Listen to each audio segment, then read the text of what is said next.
할렐루야. 예, 오늘 순종으로 완성되는 기도라는 제목으로 예레미야서 말씀 함께 나누도록 하겠습니다. 사람들이 살면서 보면 여러 가지 상황들, 선택의 상황들에 직면하게 됩니다.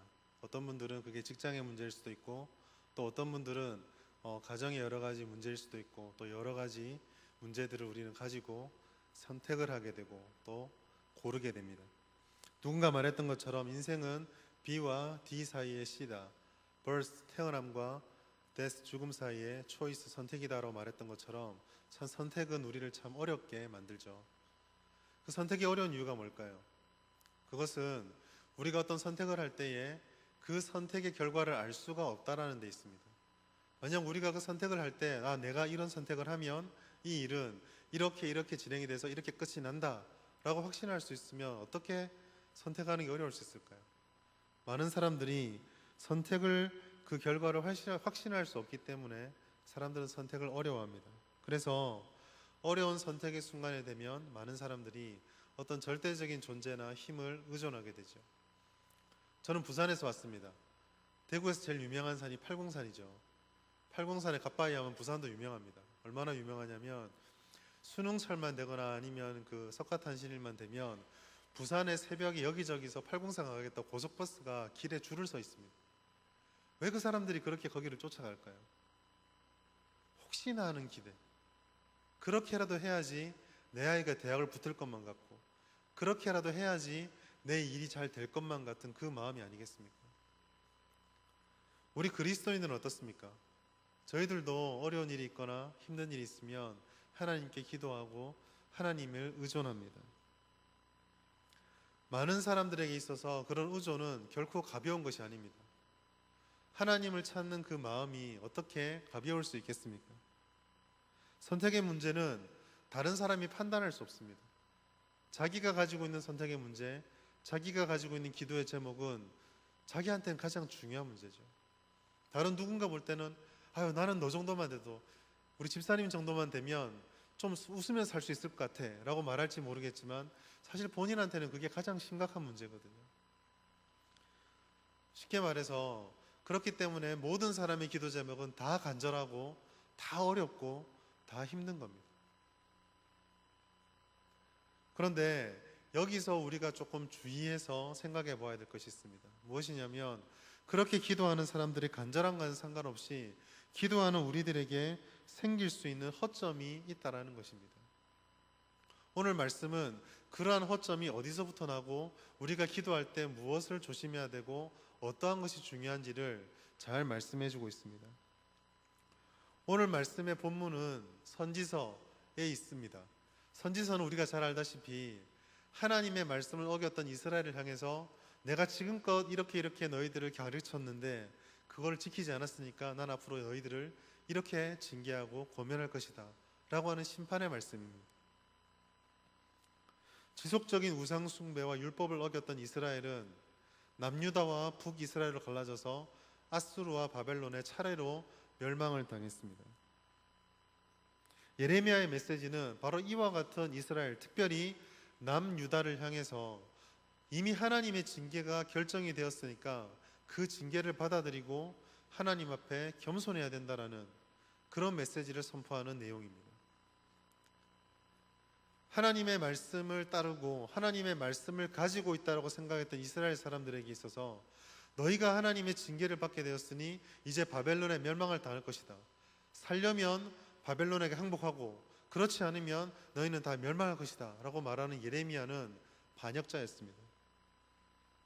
어떻게 하나님의 백성이 이방 민족에게 멸망할 수 있단 말인가?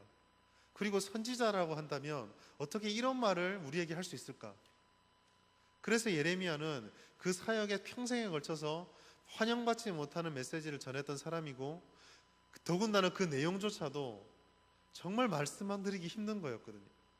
예를 들어서 목사인 제가 섬기고 있는 교회, 제가 하나님께서 주셨던 섬기라 했던 그 교회 앞에 서서 성도 여러분, 하나님께서 어제 제가 기도를 하는데 말씀을 주셨습니다. 우리는 다 망합니다.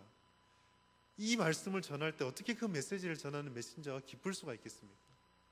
그래서 예레미야는 메시지도 힘들고 성도들 이스라엘 사람들도 환영하지 않았기 때문에 눈물의 선지자라고 불렸습니다.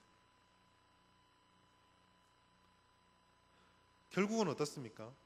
하나님의 말씀을 듣기 싫다고 외면하고 예레미야를 미워했던 이스라엘 사람들은 결과적으로 바벨론에 의해서 멸망을 당하고 말았습니다. 바벨론은 많은 이스라엘 사람들을 포로로 끌고 가고 그다리아라고 하는 사람을 총독으로 세워서 그 땅을 지배하겠습니다. 자, 여기서부터 오늘 본문의 가장 결정적인 배경입니다.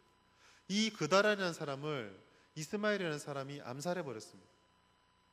우리식으로 말하자면 일제 치하를 받고 있는데 일본의 순사를 그 지방에 사는 동네 힘 좀 쓰는 사람이 그냥 제거해 버린 겁니다. 제거할 때는 힘있게 하고 참 기분 좋았는데 일단 제거하고 나니까 이제 겁이 난 거예요. 바벨론이 분명히 이걸 알고 가만히 있지 않을 텐데 이제 우린 다 큰일 났다. 어떻게 하면 좋을까? 남겨진 사람들을 모아서 그들이 그토록 배척했던 예레미야를 찾아갑니다. 예레미야에게 가서 우리에게 어떻게 해야 될지를 하나님의 음성을 들려주십시오.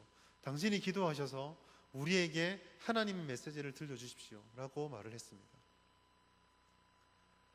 하나님의 메시지를 들고 와서 하나님께서 이스라엘 사람들에게 애굽으로 도망가지 마라, 그러지 말고 이 땅에 남아서 하나님의 역사를 지켜봐라, 그러면 너희가 살게 될 것이다 라는 응답을 받았습니다. 감격적인 순간이죠. 제가 묻고 싶은 게 있습니다. 매주마다 우리는 금요일 날 이렇게 기도회를 드리죠. 이렇게 명확하게 하나님의 응답을 들으신 적이 있으십니까? 만약에 저를 포함해서 여기 계신 우리들에게 누군가 이렇게 명확하게 하나님이 토시 하나 빠뜨리지 않고 이렇게 또박또박 응답을 알려주시면 얼마나 우리가 감격하겠습니까? 그런데 이스라엘 사람들은 그렇지 않았습니다. 너는 지금 우리에게 앙심을 품고 하나님이 아닌 네 생각을 말하고 있는 거야 라고 말하면서 이스라엘 사람들은 애굽으로 가버리게 됩니다. 이스라엘 사람들의 가장 고질병이 있습니다. 그것은 바로 친애굽 향수병입니다. 틈만 나면 애굽으로 가자, 틈만 나면 세상이 좋다, 틈만 나면 하나님보다는 우리 방식이 옳다 라고 말하는 생각들을 이 사람들은 가지고 있었습니다. 그러나 하나님께서는 이미 신명기 말씀을 통해서 그렇게 하지 말라라고 말씀하셨습니다. 말씀을 한번 찾아볼까요? 신명기 17장 16절 말씀입니다.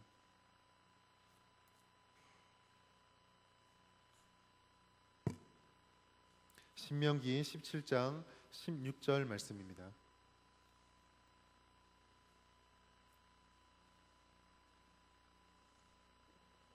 우리 다 찾으셨으면 함께 읽어보겠습니다.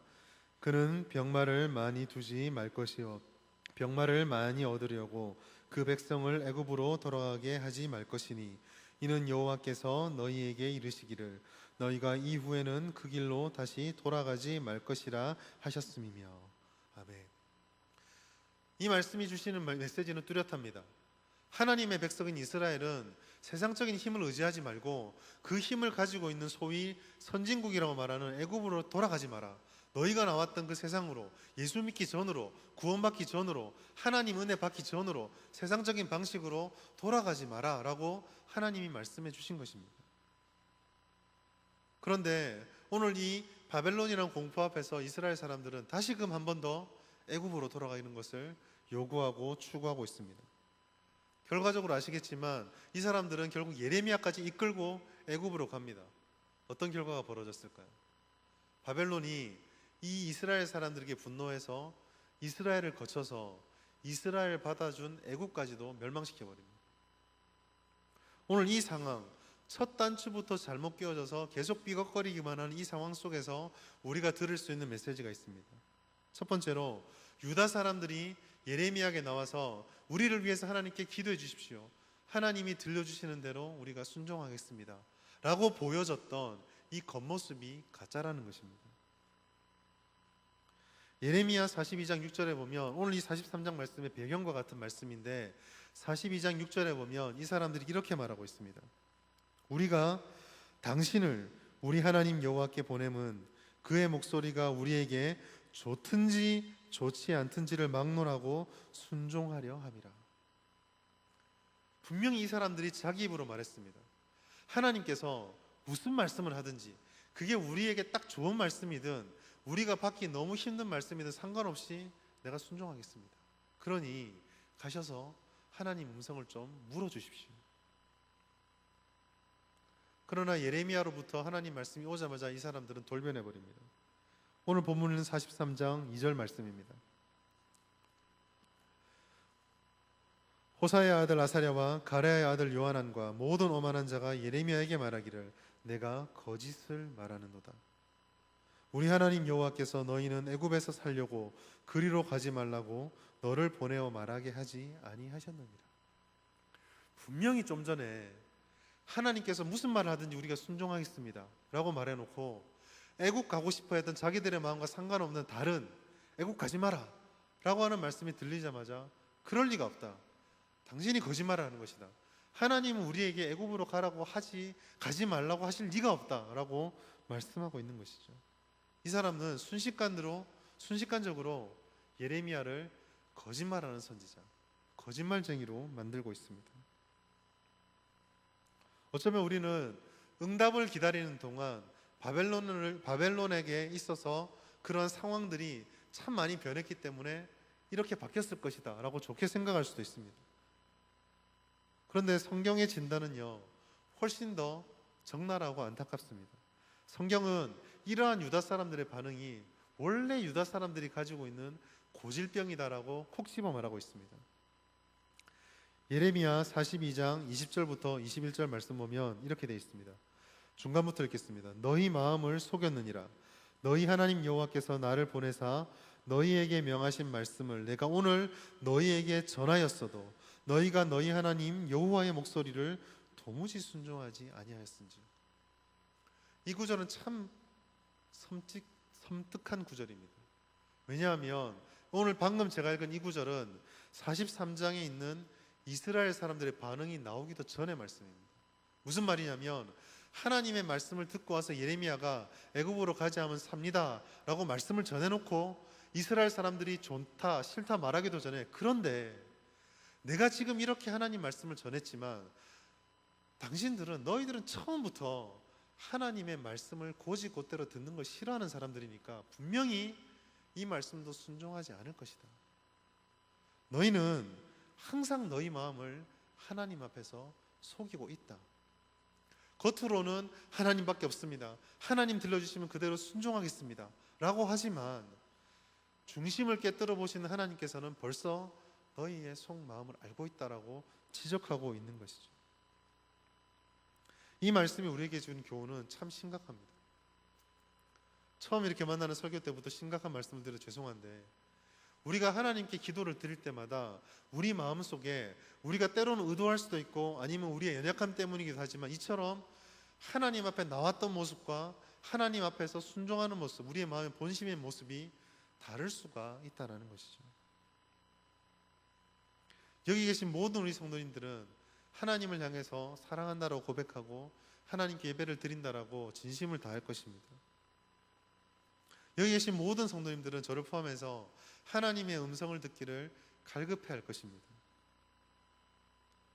그러나 성경이 말하는 것은 우리가 때로는 그렇게 하나님 음성을 사모하는 것이 순간적으로 진실할 수도 있고 겉으로 보여지기에 설 나조차 속을 정도로 진실할 수 있지만 막상 하나님 음성이 들려졌을 때 우리의 속 가장 깊은 곳에서부터 나타나는 반응은 우리의 겉의 모습과 전혀 딴판일 수도 있다라는 것을 말씀해 주고 있습니다. 심지어 그렇지 않길 바라지만 때로는 하나님께서 우리에게 정말로 직접적인 응답을 주는 것이 부담스럽게 느껴질 때도 있다라는 것이죠. 우리가 밤을 새워서 그리고 새벽을 맞을 때마다 기도할 때 이러한 우리의 연약함을 살펴보아야 할 것입니다. 우리 마음속에 혹시 하나님께 기도할 때에 하나님의 음성에 정말 그대로 순종하고자 하는 마음을 넘어서는 우리 마음의 공포와 우리 마음의 인간적인 마음이 있지 않은지, 우리의 속사람과 겉사람이 달라 하나님 앞에 순종하는 것을 주저하고 있지는 않은지 돌아보아야 할 것입니다. 두 번째로 순종할 마음을 버렸던 이스라엘 사람들이 우리에게 주는 교훈이 있습니다. 이스라엘 사람들은 예레미야를 거짓말쟁이로 몰아갑니다. 근데 우리가 구약적인 관점에서 보았을 때에 선지자를 좀 이해할 필요가 있습니다. 구약에서 선지자는 하나님의 대언자입니다. 이 하나님의 대언을 맡았다는 사명이 너무나 막중하기 때문에 하나님의 말씀을 전하는 선지자가 가지고 있는 책임도 클 뿐만 아니라 그 선지자의 책무를 제대로 감당하지 못한 거짓 선지자들에 대한 징계도 엄중합니다. 또한 동시에 이 선지자의 책무가 엄정한 만큼 그 말씀을 듣게 되는 이스라엘 사람들에 대해서 부과되어지는 책임과 반응에 대해서도 엄격한 잣대가 적용되었습니다. 하나님의 말씀이 그만큼 엄정했기 때문에 하나님의 말씀을 순종하지 않은 이스라엘 사람들은 하나님께 엄청난 징계를 받았었죠. 그 구조를 안다라고 한다면 오늘 이스라엘 사람들이 예레미야에게 너는 거짓말장이야 하는 말은 굉장히 심각한 말입니다. 왜 그렇습니까? 예레미야가 우리는 성경으로 보았을 때 참 선지자죠. 참 선지자의 말씀을 거짓말장이야 라고 매도하는 순간 이스라엘 사람들은 하나님 당신은 거짓말장입니다 라고 똑같은 말이 되어버리기 때문입니다. 무슨 말이냐면 이스라엘 사람들은 이 말 한마디로 자기가 의도했던 의도하지 않았던 하나님에 대해서 정직하냐 거짓말이냐 가치가 있느냐 가치가 없느냐 얼마만큼 좋으냐 얼마만큼 덜 좋으냐를 판단하는 자리에 자신들을 위치시킨 것입니다. 성경은 이것을 한마디로 표현해서 오만, 교만이다라고 표현합니다.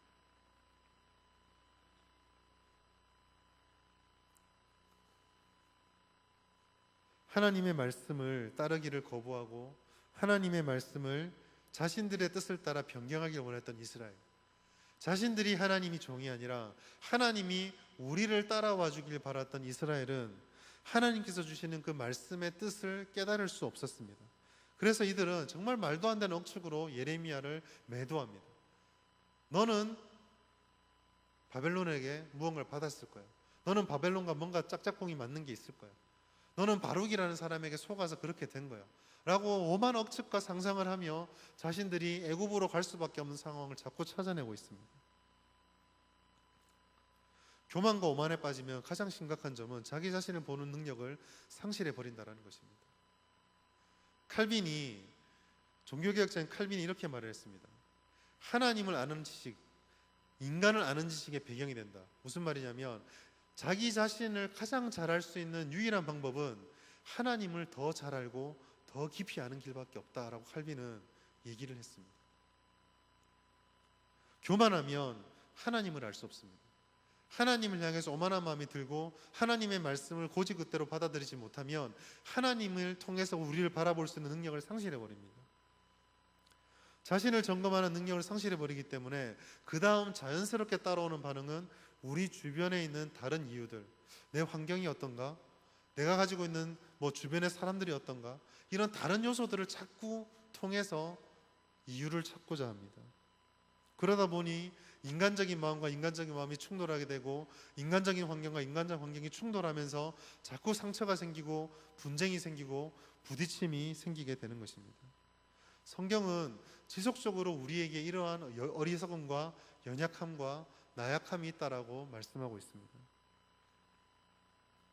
하나님께서 완벽하게 창조하신 에덴 동산, 그곳에서 가장 아름다운 모습으로 만들어졌던 아담과 하와가 무엇 때문에 실패했고 그 결과로 우리가 왜 지금 이 자리까지 와 있는지, 그리고 왜 우리가 하나님의 아들 예수님께서 다시 오시는 그날까지 이 땅에서 영광과 고난을 함께 짊어지며 살아갈 수밖에 없는지를 우리는 잘 알고 있지 않습니까? 내가 하나님과 같아지리라 라고 말했던 사단의 극겜에 빠져서 오만과 교만에 빠졌을 때 에덴 동산의 그 엄청난 복락을 아담과 하와는 발로 차버리고 말았습니다. 우리는 오늘 이스라엘 사람들을 바라보며 하나님의 백성이라고 자부했던 이스라엘 사람들을 바라보며 우리들 안에 이러한 불순종의 씨앗이 낳고 있는 혹시나 하나님 앞에 부족한 교만의 모습이 있지는 않은지 함께 돌아보았으면 합니다. 마지막으로 이러한 우리의 연약함을 알아보았을 때 우리에게 요구되는 하나님 말씀, 기도하는 우리들의 요구되는 하나님 말씀이 있는데 그것은 바로 순종이라는 사실입니다. 오늘 우리가 읽었던 본문 예레미야 43장 4절부터 7절까지 말씀해 보면 불순종, 순종이라는 단어를 반복적으로 사용하고 있습니다. 무슨 말이냐면 하나님께서 지금 이 본문을 통해서 이스라엘 사람과 이 본문을 듣는 우리들에게 해주고 싶은 말이 순종에 대한 말씀이라는 것입니다. 사람이 가지고 있는 본성, 비록 우리가 구원을 받았다고 하지만 우리가 조금이라도 경건의 능력을 놓아버리게 되었을 때 우리는 불순종이 순종보다 훨씬 쉽습니다. 증거를 대볼까요? 나는 기도 안 해야지 라는 것은 특별히 결심하지 않아도 할 수 있습니다. 그러나 나는 기도해야지, 이거는 결심을 하고 또 해도 무너집니다. 내가 성경을 매일 꾸준히 읽어야지, 매해마다 많은 교회에서 그리스도인들이 항상 이 결심을 하잖아요. 그러나 성경을 안 읽는 것은 성경을 읽는 것보다 훨씬 쉽습니다. 하나님의 뜻을 불순종하는 것은 어떻게 하나님 백성이 불순종할 수 있을까 싶지만 조금만 우리의 마음을 하나님에게서 놓아버리면 사실은 순종이 불순종보다 훨씬 쉽습니다. 우리가 순종하기를 결단하는 순간 우리는 어쩌면 세상에서 많은 손해를 감내해야 될지도 모릅니다. 이런저런 이유 때문에 우리는 순종을 부담스러워하기도 합니다. 그래서 교회 밖에 있는 사람들이 교회를 비난한 것처럼 교회 밖의 성도의 모습과 교회 안의 성도의 모습이 가끔 다르게 나타나기도 하는 것이죠. 여기서부터 벗어날 수 있는 길이 무엇일까요? 그것은 우리가 가지고 있는 이런 연약함을 부인해서는 안 됩니다. 병원에 가보면 의사 선생님들이 환자들에 대해서 이렇습니다, 저렇습니다 말을 합니다. 그런데 참 많은 경우에 보면 의사 선생님들이 이런 병입니다 라고 말하면 정말 제가 그 병이군요, 어떻게 할까요? 하는 분도 있지만 많은 분들이 그럴 리가 없습니다. 내가 내 건강을 위해서 얼마나 그렇게 달려왔는데 라고 생각을 하고 말을 합니다. 성경이 우리들에게 연약하다고 말할 때 많은 성도님들이 그리고 많은 신자들이 그렇지 않을 텐데 라는 무의식 중에 반감을 가지고 있습니다. 또한 그렇게 되면 안 된다라는 강박도 가지고 있습니다. 그러나 성도 여러분, 기억하시기 바랍니다. 하나님께서는 우리가 연약함이 없기 때문에, 우리가 완벽하기 때문에, 말로나 능력으로나 구비되어 있기 때문에 우리를 선택한 것이 아닙니다. 하나님께서 우리가 실패할 걸 알고 계십니다. 하나님께서는 우리가 연약하다는 걸 알고 계십니다. 오늘 이곳에서 기도하며 눈물과 콧물을 흘리며 하나님 제가 잘못했습니다, 다시는 그러지 않겠습니다 라고 기도했지만 저 문을 나서는 순간 또다시 넘어질 가능성이 있다는 걸 하나님께서 알고 계십니다. 그걸 아시면서 우리들을 위해서 독생자 예수 그리스도를 보내서 구원을 하셨습니다. 그래서 다니엘의 세 친구 고백했던 것처럼 그리 아니하실지라도 그러함에도 불구하고의 기도와 그 은혜가 우리에게 임한 것입니다. 그런 우리를 향해서 하나님께서 이렇게 약속하셨습니다. 요한복음 14장 18절, 내가 너희를 고아와 같이 버려두지 아니하고 너희에게 오리라. 우리는 이 말씀을 기억할 필요가 있습니다. 이 말씀을 중심으로 성도들이 순종하기 위해서는 두 가지 방법이 있습니다. 첫 번째로 우리의 의지입니다. 비록 연약하지만 우리가 하나님의 말씀이 세상과 우리들의 충돌해 올 때 우리의 의지를 가지고 말씀을 지켜야지, 순종을 해야지 라고 결심해야 됩니다. 기도하기를 결심했으면 기도하고 싶지 않을 때 그래도 가야지 하고 기도하는 겁니다. 말씀을 읽고 싶지 않을 때에 그래도 말씀을 읽어야지, 한 절을 읽더라도 펼쳐놓고 내가 오늘 한 장을 읽기로 했지만 한 장 못 읽겠는데 그러면 한 절이라도 읽도록 자꾸 순종을 하는 것입니다. 의지가 반복되어질 때 그 의지가 우리들에게 하나님의 따라가는 경험들을 쌓여주게 할 것입니다. 그 경험들은 마치 군대에 간 훈련병이 점점 군인처럼 훈련되어 가는 것처럼 우리의 삶을 의지의 순종의 자리로 옮겨갈 것입니다. 그런데 이 의지만으로 부족하죠. 그래서 오늘 요한복음 14장 18절에 있는 말씀이 결정적인 열쇠가 되는 것입니다. 우리가 순종하기 위해서 뭐가 필요합니까? 우리 의지가 그 가치를 발휘하기 위해서는 우리를 고아와 같이 버려두지 않으시는 예수님의 약속, 그 약속을 따라 우리 안에 오신 성령의 능력이 필요한 것이죠. 바로 이것이 우리가 기도할 때마다 성령 충만을 구하는 이유입니다. 단순하게 우리의 기도가 응답되기 위해서, 우리가 가지고 있는 기도의 제목이 우리 뜻대로 응답되기 위해서가 아니라 이 험난한 세상 속에서 이 연약함을 가지고 살아가는 성도들이 아무리 결심하고 결심해도 무너질 수밖에 없는 연약한 우리들이 결정적으로 이 세상을 향해 이기었노라고 선포할 수 있는 유일한 근거, 그것이 바로 성령 충만이기 때문입니다. 성령님은 우리의 연약함을 채워주십니다. 성령님은 우리의 연약함을 아시기에 우리를 위해서 친히 간구하시고 예수님께서 알고 계시는 때를 따라 돕는 은혜로 우리들에게 부어주십니다. 그 능력을 붙들 때에, 그 은혜를 붙들 때 우리가 비로소 부족하게나마 한 걸음씩 순종해 나갈 수 있게 되고 주님의 말씀을 들을 수 있게 되는 것입니다. 우리가 이 성령 충만을 얻게 될 때 비로소 우리는 우리의 뜻을 이루어 주십시오라는 기도를 넘어 주님의 뜻을 이루어지기를 원합니다 라는 기도로 나아갈 수 있게 되는 것입니다. 성도 여러분, 저희는 연약합니다. 부인하지 마십시오.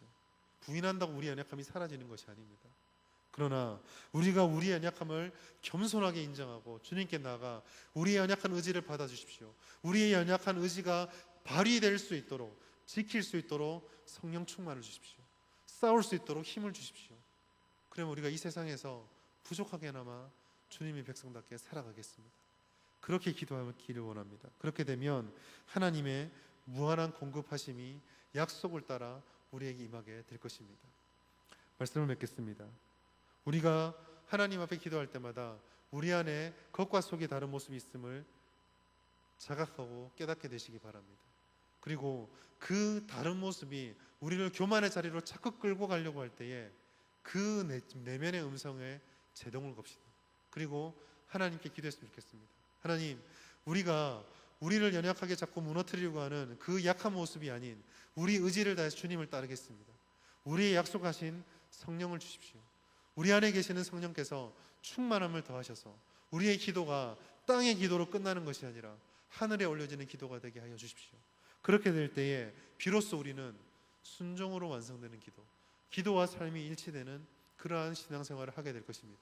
오늘 이 시간에 그런 기도를 통해서 하나님의 성령 충만을 갖고 주님의 능력 있는 성도님들이 다 될 수 있기를 소원합니다. 기도하겠습니다. 하나님 아버지, 오늘도 우리에게 주님의 말씀을 허락해 주시니 감사합니다. 하나님께 나와 기도할 때마다 우리의 연약함을 가지고 주님께 나아가지만, 그러나 우리 안에 함께 해주시는 성령의 충만을 의지하며 하나님께 나아갑니다. 하나님 아버지, 우리 안에 가지고 있는 다른 모습들을 감지하게 하시고 우리 안에 불순종으로 인한 교만의 모습들을 제거하게 하시며 우리가 의지를 다해 주님께 순종하며 성령 충만을 구하게 하여 주시옵소서. 그리하여 우리에게 성령 충만을 도와셔서 하나님에게 날마다 나아갈 수 있는 그런 은혜를 날마다 체험할 수 있는 우리 모두가 될 수 있도록 역사하여 주시옵소서. 감사드리며 예수님의 이름으로 기도드립니다. 아멘.